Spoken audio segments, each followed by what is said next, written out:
Hello friends, welcome to my show Rashi Leela with Anjali. मेरे सभी दर्शकों को मेरा यानी अंजलि का यानी आपकी अपनी एस्ट्रोलॉजर का प्यार भरा नमस्कार।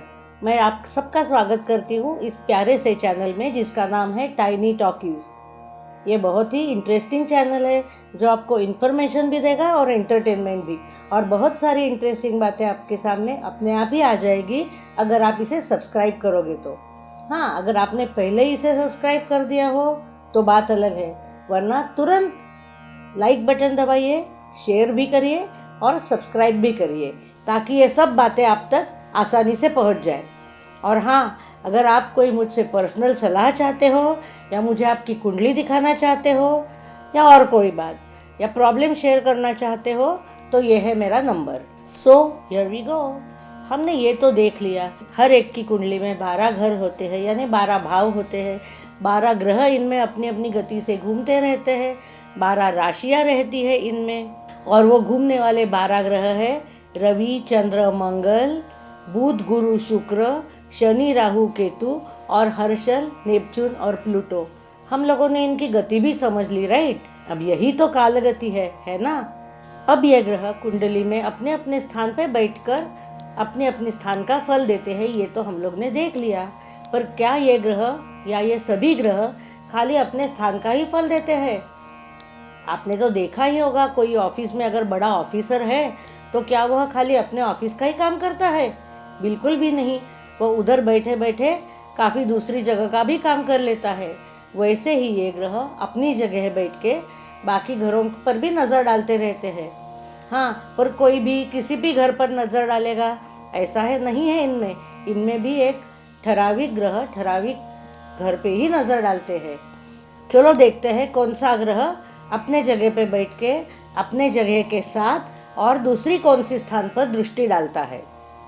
अब अपने सूर्यदेव, चंद्रमा, बुधदेव और शुक्रदेव अपने स्थान में बैठकर अपने स्थान का काम तो करते ही है, लेकिन इसके साथ अपने स्थान से 7वें स्थान पे भी दृष्टि रहती है इन लोगों की।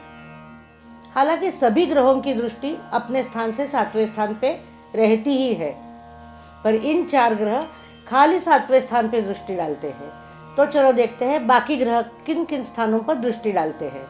मंगल देव यानी मार्स अपनी जगह से लेके 4थे, 7वें और 8वें स्थान पर दृष्टि डालते हैं। शनिदेव अपनी जगह से 3रे, 7वें और 10वें स्थान पर दृष्टि डालते हैं। गुरुदेव यानी जुपिटर अपने स्थान से 5वें, 7वें और 9वें स्थान में दृष्टि डालते हैं। राहु और केतु भी अपने स्थान से 5वें, 7वें और 9वें स्थान में दृष्टि डालते हैं। और हर्षल, नेपच्यून और प्लूटो बस अपने स्थान से 7वें स्थान में दृष्टि डालते हैं। अब इसका मतलब ये हुआ कि सब ग्रह अपने अपने स्थान का स्थान फल तो देते ही है, लेकिन दृष्टि फल भी देते हैं। पर इनमें एक गुरुदेव ऐसे है यानी बृहस्पति जी यानी जुपिटर, ये एक ऐसे है कि जिनका दृष्टि फल सब ग्रहों से ज़्यादा अधिक पावरफुल रहता है, सब ग्रहों से ज़्यादा असरदार रहता है। चलो देखते हैं ये दृष्टियाँ कहाँ कहाँ पड़ती है। तो अब अगर कोई ग्रह स्थित घर यानी 4थे स्थान पे बैठा हो तो उसकी 5वीं दृष्टि कहाँ गिरेगी? सो 4थे स्थान से, मतलब 4था, 5वां, 6ठा, 7वां और 8वां, मतलब उसकी 5वीं दृष्टि 8वें स्थान पे पड़ेगी, राइट। तो ऐसा है इसका चलना। अब हम और एक अहम और कॉमन सवाल का जवाब देंगे। जीवन में जब कोई भी समस्या आती है तो मेरे पास आने वाले 90% लोग पहले ये सवाल पूछते हैं कि क्या मेरी 7.5 चालू है, क्या ये मेरे 7.5 का फल है। तो बाकी सब राशियों को भी यही 7.5 है, तो उनको ये फल क्यों नहीं मिल रहा है? क्या सबके 7.5 का फल एक ही होता है? तो चलो इस बात का जवाब ढूंढ लेते हैं। हम लोग ने देखा कि हर ग्रह सूर्य के भ्रमण में अपनी कक्षा एक ठराविक काल में पूरी करता है। शनिदेव अपनी कक्षा पूरी करते हैं 2.5 साल में, राइट, 2.5 years। तो अगर कोई भी जातक की चंद्र राशि, मैंने कहा चंद्र राशि, राइट, मून साइन, कोई भी जातक की मून साइन अगर कर्क होती है यानी 4 नंबर की राशि होती है, चाहे वो राशि कुंडली के कौन से भी भाव में पड़ी हो, चाहे वो पहले भाव में पड़ी हो या 7वें भाव में पड़ी हो या 10वें भाव में पड़ी हो। पर कर्क राशि अगर कुंडली के 7वें भाव में आती है, चंद्र राशि, जातक की चंद्र राशि अगर कुंडली के 7वें भाव में आती है, तो उसके पहले राशि में जब शनिदेव एंट्री करते हैं तब शुरू होती है जातक की 7.5। क्यों? क्योंकि वो पहली राशि में, जातक की चंद्र राशि के पहली राशि में 2.5 साल रुकेंगे, जातक की खुद की चंद्र राशि में 2.5 साल रुकेंगे और उसकी आगे वाली राशि में जाकर भी 2.5 साल रुकेंगे। तो ये 3 घरों में उनका जो भ्रमण होता है वो होता है पूरा 7.5 साल का, और इसी को कहते हैं 7.5। अब हम देखेंगे कि हर एक जातक को 7.5 की सेम फलें क्यों नहीं मिलती है। अब जैसा हमने देख लिया कि समझो कर्क राशि की 7.5 जब शनिदेव मिथुन राशि में एंट्री करेंगे तो शुरू हो जाएगी, तो क्या सब कर्क राशि के लोगों के ये 7.5 साल इक्वल अच्छे या इक्वल बुरे निकल जाएंगे? जी नहीं, बिल्कुल भी नहीं। क्योंकि इसका कारण है हर एक की कुंडली में हर एक राशि हर एक अलग अलग भाव में पड़ती है। किसी की कुंडली में कर्क राशि 12वें भाव में पड़ेगी, तो किसी की कुंडली में कर्क राशि 4थे भाव में पड़ेगी, किसी की कुंडली में यही कर्क राशि 7वें भाव में पड़ेगी। तो इस पर निर्भर करता है 7.5 का फल। और फिर शनिदेव के साथ उन घर में कौन से ग्रह बैठे हैं, शनिदेव की किन किन घरों पे दृष्टि जा रही है, किन किन ग्रहों की शनिदेव पर दृष्टि पड़ रही है, इन सब बातों से 7.5 का फल बनता है। कोई एक बात से या कोई एक राशि को 7.5 का फल शुरू हो गया तो पूरा का पूरा वही राशि सेम टू सेम 7.5 साल अच्छे या बुरे बिताएगी, ऐसे कभी भी नहीं होता है माय फ्रेंड। और एक बात इसमें शामिल है कि वह टाइम पे अवकाश में भ्रमण करने वाले ग्रहों की यानी गोचर ग्रहों की दृष्टि भी कुंडली पर कैसे पड़ती है, इस पर भी निर्भर करता है 7.5 का तकलीफ या 7.5 की अच्छे फल। और इसीलिए हर एक के लाइफ में 7.5 के अलग अलग फल मिलते हैं। इसीलिए तो हमने अपने लाइफ को कैलेडोस्कोप की उपमा दी थी लास्ट एपिसोड में, राइट। और ये सब बातें समझना इतना कठिन है, इतना मुश्किल है, इसीलिए तो हमने कैलेडोस्कोप बोला था हर एक की लाइफ को, और इसीलिए तो ये शास्त्र इतना गहन कहा जाता है। अब हमने ये देख लिया था कि हर एक राशि का हर कोई एक स्वामी ग्रह होता है, वैसे ही हर नक्षत्र का भी एक स्वामी रहता है। चलो देखते हैं हर नक्षत्र का कौन सा स्वामी रहता है।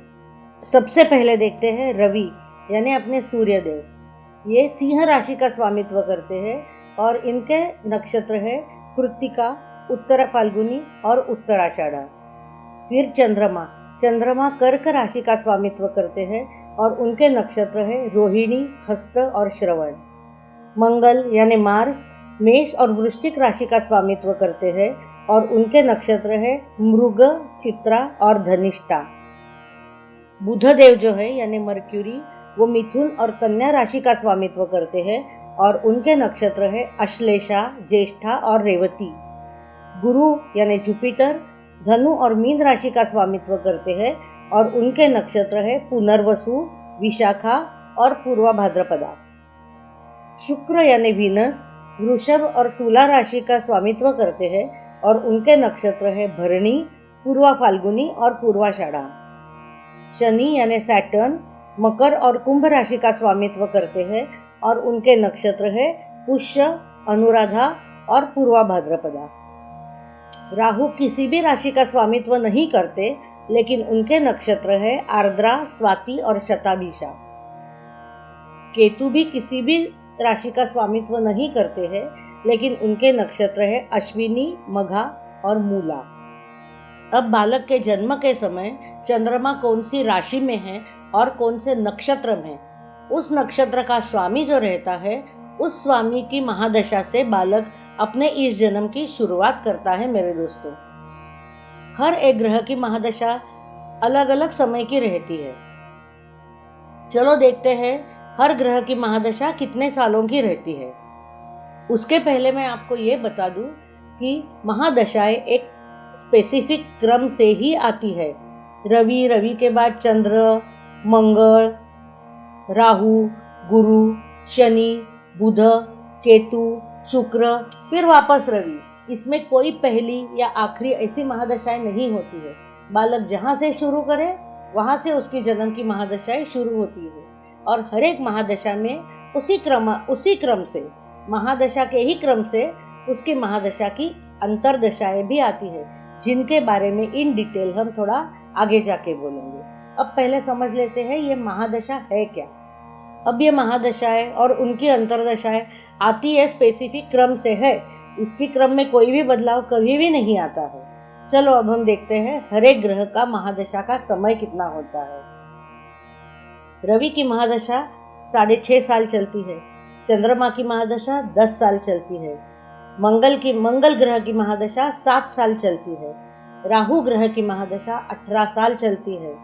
गुरु ग्रह की महादशा 16 साल चलती है। शनि ग्रह की महादशा 19 साल चलती है।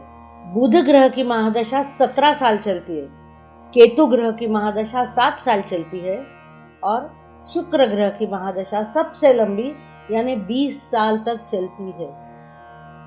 अब कोई भी बालक समझो शुक्र की महादशा में जन्म लेता है, तो क्या ये जन्म के बाद पूरी 20 साल की महादशा भुगत लेगा? नहीं, ऐसा नहीं होता है मेरे दोस्तों। ये बालक पहले जन्म में, इस जन्म के पहले वाले जन्म में उसी शुक्र की कोई महादशा भुगत चुका रहता है। जितनी महादशा बाकी रहती है वो महादशा वो इस जन्म में भोगेगा। वो महादशा का काल हर एक की लाइफ में अलग अलग हो सकता है। कोई शुक्र की महादशा 2 साल भोग के आया हो, कोई शुक्र की महादशा 10 साल भोग के आया हो, कोई 6 साल 7 महीने भोग के आया हो। ये महादशा का काल हर एक के समय में अलग अलग रहता है। उसी तरह कोई भी आदमी जब मर जाता है तो उसकी वो महादशा भी अधूरी रहती है मेरे दोस्तों। तो हमने क्या देखा? जन्म के टाइम की महादशा और मृत्यु के टाइम की महादशा छोड़ के बीच वाली सब महादशाएं जातक पूरा समय भुगत देता है। चलो इस मजेदार बात के साथ मैं अंजलि इस एपिसोड के लिए आपसे विदा लेती हूँ। फिर एक जेंटल रिमाइंडर, अगर आपने अभी तक इस चैनल को सब्सक्राइब ना किया हो तो ज़रूर सब्सक्राइब करना, लाइक करना, शेयर करना और आपके कमेंट्स हमें भेजते रहना मेरे दोस्तों। अगर आपके कमेंट्स आते रहेंगे तो हम उसका जवाब ढूंढने की ज़रूर कोशिश करेंगे। आपके लाइक्स, कमेंट्स हमारे लिए बहुत इम्पोर्टेंट है। तो चलो, गुड बाय, टेक केयर।